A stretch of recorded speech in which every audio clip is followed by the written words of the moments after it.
Sobre libélulas.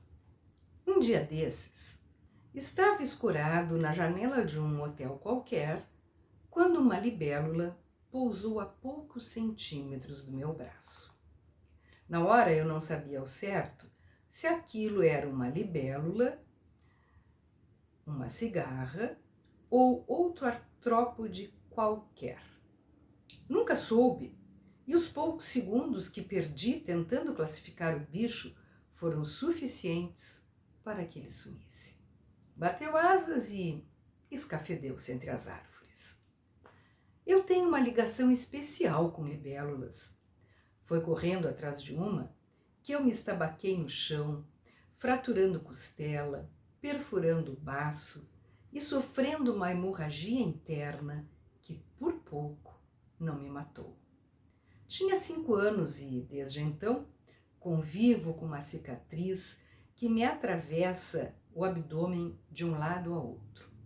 Tudo o que eu queria era vê-la de perto, justamente para me certificar se o bicho em questão era cigarra, libélula ou seja lá o que fosse.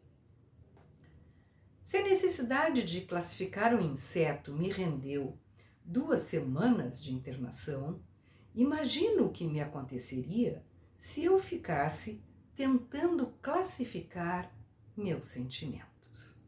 Inclusive, me cansa ver, por todo lado, gente tentando diferenciar um sentimento do outro. Se é amor ou qualquer uma de suas inumeráveis manifestações de diferentes intensidades e características, pouco importa. Não tenho a mínima ideia, nem quero ter. São inúmeras as tipificações de coisas que sentimos pelas pessoas, e a tentativa de classificar a todo minuto algo que é simplesmente inclassificável pode resultar em muito mais do que um baço perfurado. Às vezes, perdemos a noção de que cada minuto da nossa vida pode ser derradeiro, de que cada ligação telefônica pode ser a última, bem como aquela pessoa de quem você ainda não sabe se gosta. Pode ser o seu último romance. O amor é como uma libélula que pousa na nossa janela pouquíssimas vezes. Viva o seu romance.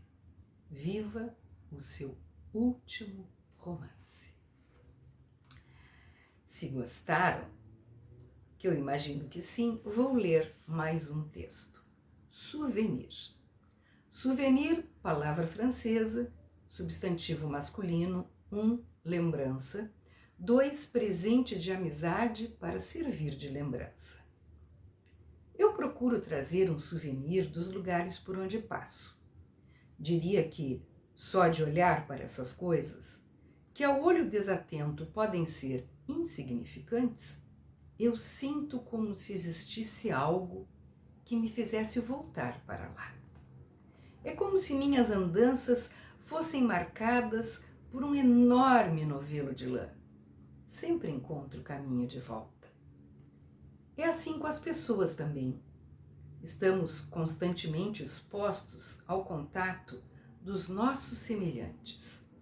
Preço e tamanho do que levamos para casa são diretamente proporcionais ao significado que a gente atribuiu a esses encontros.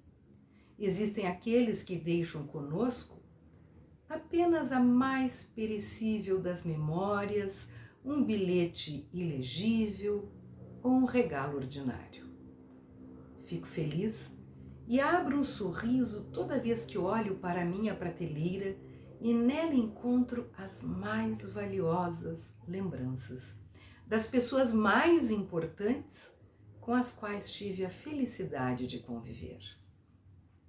Me pego tentando adivinhar em quantas prateleiras estou.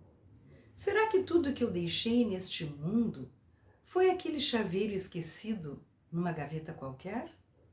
Ou será que sou aquela estatueta que ocupa lugar de destaque na tua casa? Eu não quero passar perto, arranhar a superfície, bater de raspão. As pessoas podem viver perfeitamente sem aquelas coisas supérfluas, mas atribuem valor incalculável àquelas outras pelas quais nutrem afeto. Nenhum ser humano é capaz de viver sem afeto. Se você acha que sim, pode fechar os olhos, pois você já morreu. Eu quero que meu impacto nas pessoas seja sutil como a colisão de dois caminhões em sentidos contrários.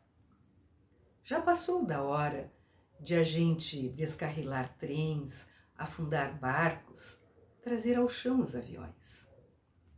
Que a marca vire cicatriz e que todos os que passarem por mim a levem consigo nas suas peles, mas que não haja dor. Que as explosões nos pulverizem em pequenos, mas importantes pedaços, incrustados nos corações daqueles que cruzarem o nosso caminho. Sejamos importantes, eternos e sem preço. E para concluir, pés molhados. É muito difícil medir o tamanho do nosso pulo antes de encontrar a poça d'água. E a gente, não importa o tamanho da galocha, acaba sempre fugindo desses obstáculos. Por medo de quê? De molhar a barra da calça? Mas por que, ao mesmo tempo em que fugimos do que não nos fere, acabamos nos jogando, despidos de qualquer armadura, aos leões? A resposta muda de tempos em tempos em minha cabeça. Por mais que a gente negue, a gente tem umas poucas certezas. O resto é todo dúvidas, mas a gente tem que ter essas certezas. Poucas e importantes certezas. Por qualquer ótica que observemos, o passado é insignificante. Isso é uma certeza. Sim, ele é o espelho da nossa história e conta muito sobre o que somos. Mas o que eu sou depende muito mais do que eu estou fazendo agora do que das coisas que eu fiz. Nós temos o poder de mudar a qualquer momento da nossa existência, para melhor ou para pior. A única coisa que importa é o futuro, que nada mais é do que uma página em branco que a gente pode preencher com as tintas que bem entendermos.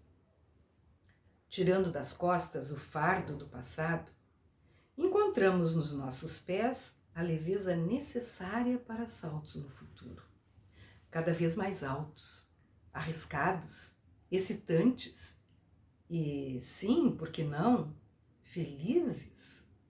O presente nada mais é do que o momento em que passado e futuro se beijam. Esse encontro de lábios dura um tempo ínfimo, intangível, mas é suficiente para transformar o agora em história. E como é a minha história? O que eu quero ter para contar? A gente pode e deve ser maior.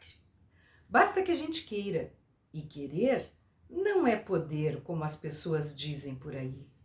Querer é fazer, e fazer não é nada fácil. Existem momentos na vida em que a gente precisa ser mais forte do que acha que pode, mais inteligente do que acha que é, e mais nobre do que acha que consegue. E como? Querendo. E quando a gente quer demais uma coisa, a gente é capaz de feitos que a nossa mente nem consegue conceber.